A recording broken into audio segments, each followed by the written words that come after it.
Welcome everyone to what, in my opinion, is one of the most important skills, human skills to have.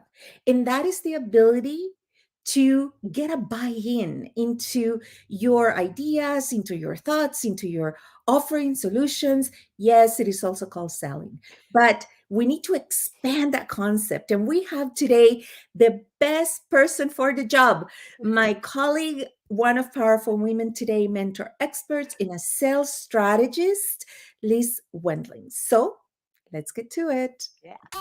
Empowering women on a global scale. Welcome to Powerful Women Today with Carolina Billings.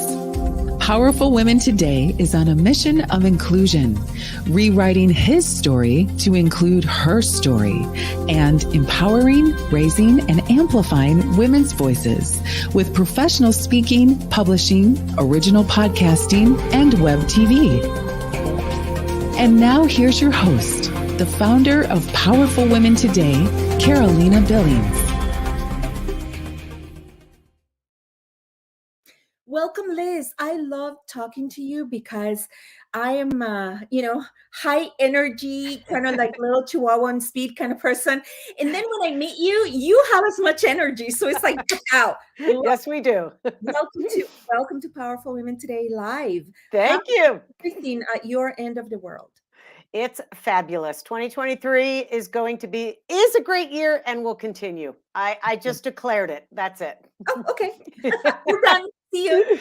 Done. So today we're going to speak to a super important topic, especially when it comes to women.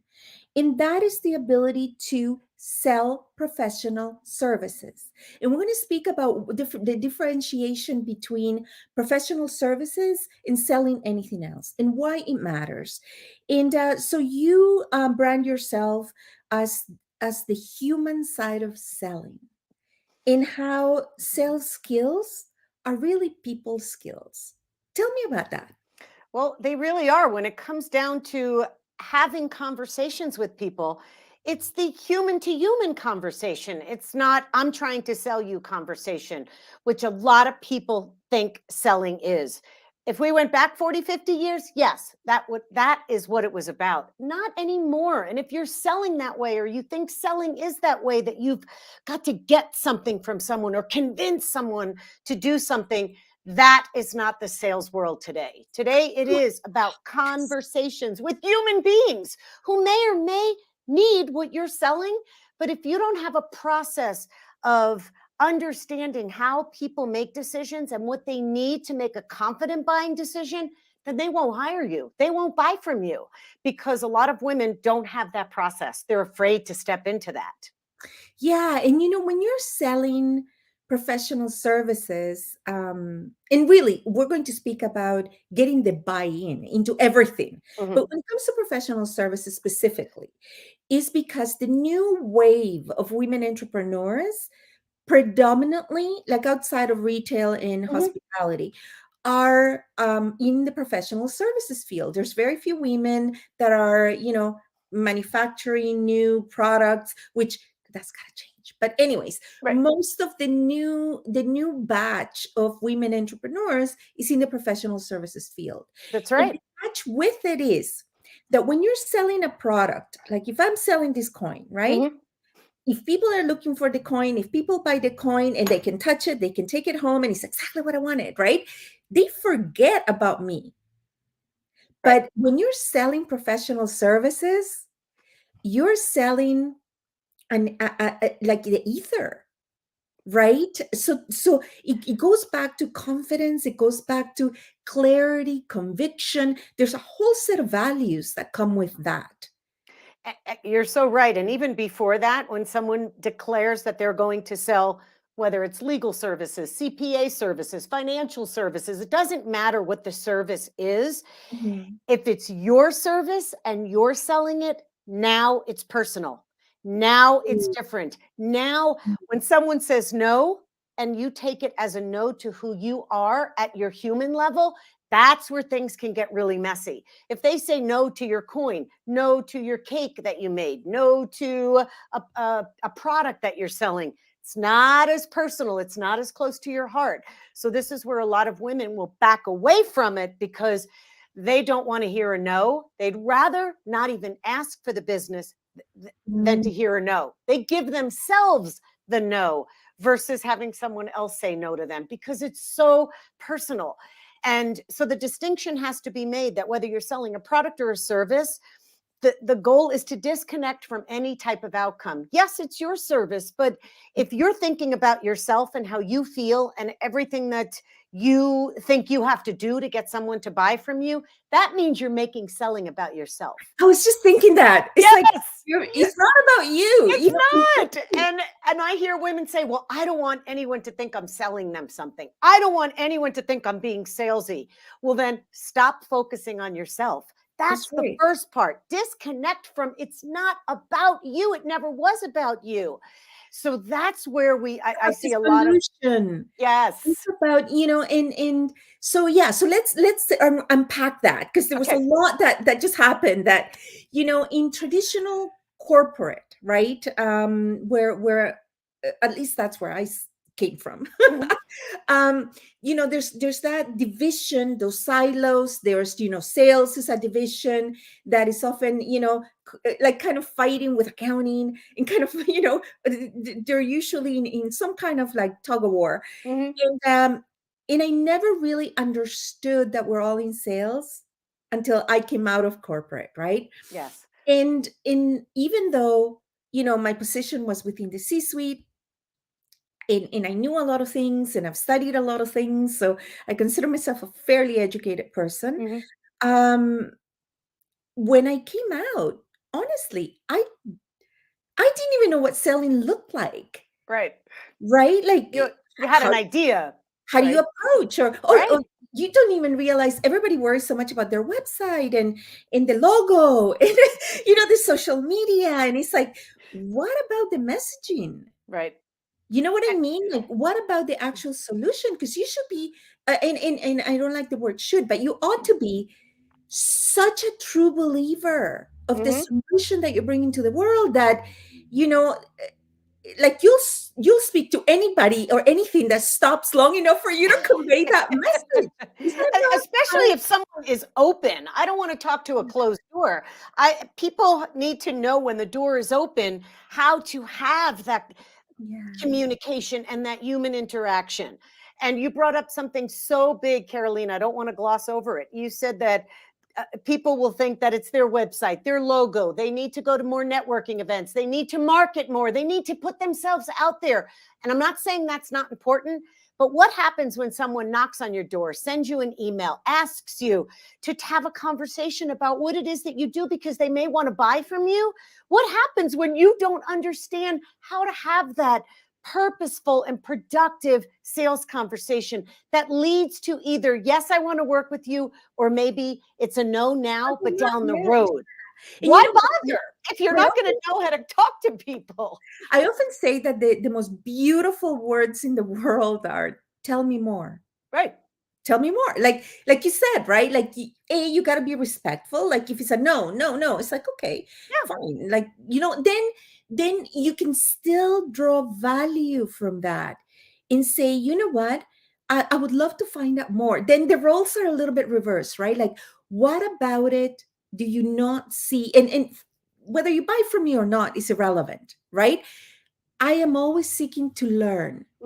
So if somebody's adamant saying like, no, a boat like that, it's not going to work in the ocean, right? In instead of like, going away, find out why, because that person may have some incredible insight into why they're saying no, right? So it's really a dance. It's really a conversation, which is what you're saying. Right. That's all a sales. When somebody comes to you and says, I want to find out more, they want to find out if what you do will bring value to them. That's what they're looking for. They're not looking for you to sell them something. They're looking at you. If you think about the value scale, those old-fashioned value scales, they're very even when you come together with someone. And if you're not tipping the scale where they're saying, I like this person, I think I want to find out more. I want to find out what it is that they do, how much it is to get started with them, whatever it is.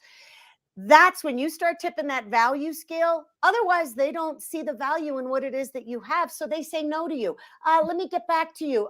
It's been really nice talking to you, but I'm going to need to think about it. It's too expensive. If you're not tipping the scale for them mentally, then they don't buy. You And- just said two things. Sorry, I cut you off at an end. And they won't buy. And it doesn't mean that you did something wrong. You weren't able to articulate your value enough for them. Yeah. Okay. Now So you said three things that I need Yeah. to, Okay, to follow up. So the first thing is, if your solution or your offering cannot stand scrutiny, then you need to work at it. Yes. Your conviction needs to be backed by evidence, science. If it is forecasting trends, like, you need to be a well-informed, a master, a PhD, pseudo PhD, or life PhD of your topic. Yes. Right. And Always, this is why I love speaking to people who are passionate about something. It doesn't matter what it is, right?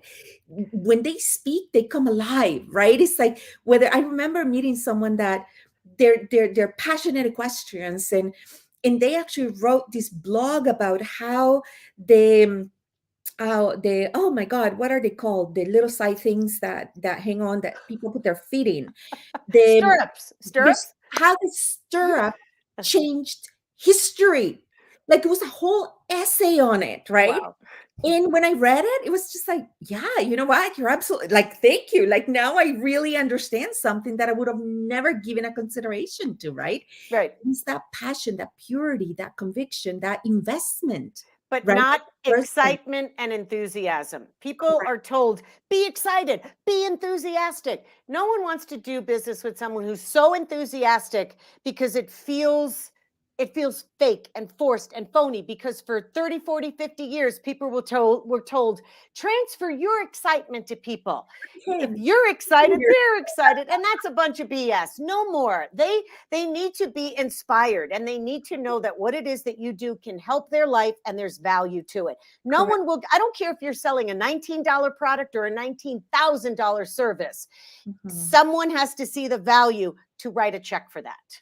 Correct. And the next thing that comes to mind is, the whole scripting of the conversation.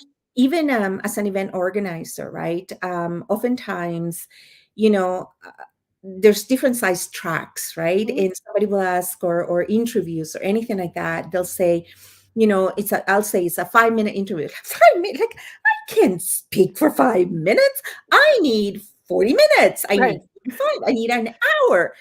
And I'm going, no, you don't. You need to be prepared. You should be prepared to speak for 30 seconds on your topic, one sentence that's going to spark, I want to hear more from this person, right? Yep. Or a whole day. Like, I can facilitate a whole day, or a seminar, a retreat, or a workshop on these, because there's been plenty of times when I have attended conferences that I knew the organizers, and they knew me, and they've come to you last minute, or to me last minute, and say, listen, one of our panelists got stuck in traffic. Can you fill in? Yep. And you're getting like 30-second warnings. You got to know your product. You got to know your point of view. You got to know your differentiator. And it's baked into your DNA. If it's not baked in, if somebody came up to you and put a microphone in your mouth and asked you a question, you should have those answers, because it's so ingrained inside of you. There's no fear. If you're running your business with any kind of fear of, oh, I shouldn't say that, or, oh, I don't think I should do that, then you're running on fear, not your true, authentic self. I love it. I love it. And that whole fear of speaking, or not wanting to sound sales, you don't know how the other person's taking it. Right. You don't know. You could be having the most genuine conversation, and somebody's going to get insulted by it. You know what I mean? Like, you cannot control anything other than you. That's right. But if you know you are acting from integrity, if you know that your solution is you believe in it, Mhm. right? And this is why I'm so passionate about entrepreneurs, because with corporations that have like sales teams, and there's nothing against it, I'm not putting it down. I'm just, Sure. again, identifying the differentiator. When someone is in sales within a corporation, it could be a job, right? Mhm. They're probably fabulous at it, but it could be a job where when you meet an entrepreneur, it's personal. It's right. You know It's what their I mean? life. Yeah. It's like correct, it's their life.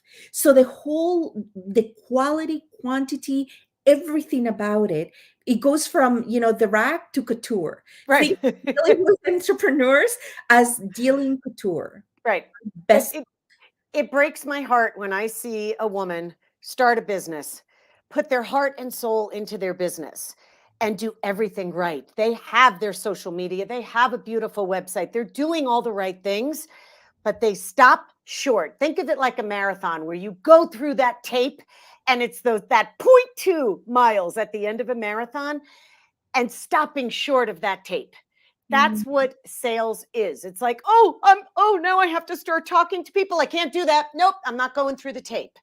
And that's where they make the mistake. They do everything right. They train for the marathon, but they won't go over the finish line and have those heart-to-heart conversations where there may be a risk of someone telling them no. There's a risk in those conversations, but without that risk, you have no business. So go over the finish line. This is waving you through. Now, there's something, again, back to professional services, right? That seem to, and this is not global, this is not every woman. Right. This is a trend, a pattern that women sometimes or often do not know how to price their knowledge, because you're selling knowledge, Right. right? Expertise, knowledge. And Yep. it is so directly linked to their confidence, their Mhm. personal confidence. I have seen people who are, law of attraction coaches. Not that there's anything wrong with it, but you know what I mean? Law of Yeah. attraction coaches that are charging like $500 an hour, selling $5,000, $10,000 programs. Then I have met MBAs and PhDs that are, like I charge 75, 150, 49.99. And you're just like, dude, you've spent years and thousands of dollars acquiring this knowledge, right? Mhm. What's holding you back? The F word, fear. There Yeah. is some fear in that. There's fear of what if I say what it is that I think I'm worth? And then you go into that spiral in your head of, oh, people aren't going to pay that. No one's going to pay that. And I always call BS on that, because there's always a buyer for everything. People are buying $200,000 cars, they're buying $8 million homes, and there's always a buyer. So the minute you tell yourself, I couldn't possibly charge that, that's a sign that you might need to go inward and talk that through, because you also can't say I charge $700 an hour, but internally you're only worth 75. No one's going to buy that, because Come you through. don't align. You're not aligned. Your values and what you think you're worth are not congruent. Once they're congruent, you will get every penny that you are worth. But And it takes time to get there. that's another sign that it's not about you, because it's really about the size of their problem, Mhm. right? Because if somebody has $100,000 problem, Right. whether you're thinking, oh, would someone pay $5,000, $10,000? Mhm. What's the size of the problem you're solving? Correct. Right? Right. So the way there needs to be like an etch a sketch, right? There needs to be a complete unlearning of everything that you think you know or you think you understand about branding, marketing, selling, promotion. It's Mhm. not about the logo. It's not about the website, right? Although people will want to make you believe that, because that's Is what that they're what they're selling. selling you? That's what they're selling. So you're Exactly, right? buying what they're selling. So all that, yes, is important, Carolina, but what is truly important is if your business requires you, what you do requires that you have some sort of interaction with other people, unless puppies are buying what it is that you're selling and you don't have to deal with a human being. But if what you do requires some human interaction, you must get the sales part down. There's no other way, because sales are the only way for a business to stay in business. Everything from putting your profile on a dating app to Right, trying to get your exactly. family to put the shoes away in the front hall, to especially now in the workplace. Yes, entrepreneurial, of course, you got to sell, but even in the workplace, now that there's Yeah. such a decentralization, right? And I work with law firms who attorneys who work at law firms. Yeah, they're working for a firm, not themselves, but they are still required. They have to sit down and sell their services to a potential client. So no more can anyone say, I don't sell, or what I do, I don't sell something. Everyone sells something, including you. And maybe you're not a salesperson or call yourself a salesperson, but like I said, if what you do requires you to have conversations with people in order for them to buy you and to trust you, then that's a sales conversation that once you bake that into your bones and you understand how to have one in such a confident way, then watch out what happens to your bottom line, because that's what people are buying. Bake it into your bones. There's commitment, people. All right, Liz, this has been, you and I could speak for hours, and you know what? And we will, in fact. Come back and continue this conversation, because not only, yes, all sales, all important. This is affecting people's bottom lines. It is affecting people's lifestyles, people's, stress, mental health, because money, it's all part of it, whether you like it or not, right? Yes. So this is one of many conversations we're going to have with Liz. We're coming to the end of our show. Liz, if you could give us how can someone get in contact with you? We'll put it on the okay. On the post, and you are one of our Powerful Women Today mentor experts. You can visit powerfulwomentoday.com and see everything. Yes. Our entire ecosystem, all of our mentor experts, our academy, all of it, full of yumminess in access to everyone. So if you could send us off with some insights and all of that, I look forward to our next conversation. Well, I will say, if you have a love-hate relationship with selling, meaning you love what you do but hate to sell, and there's some conflict that you would like to settle, let's have a conversation. And the best place to get me is either on my website or LinkedIn. It's lizwendling.com. I'm there. I'm also on Amazon if you want to read about me before you do anything with me. But the bottom line is, selling shouldn't be challenging. It shouldn't be the hardest part of your business. It's only that way when you're selling in a way that's not congruent with who you are.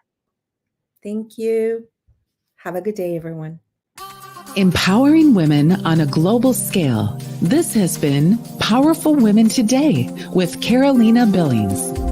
To learn more about how you can join and transform your life and the lives of women everywhere with professional speaking, publishing, podcasting, and web TV, visit powerfulwomentoday.com. Remember to subscribe to this podcast on iTunes, YouTube, or wherever you like to listen and watch your podcasts.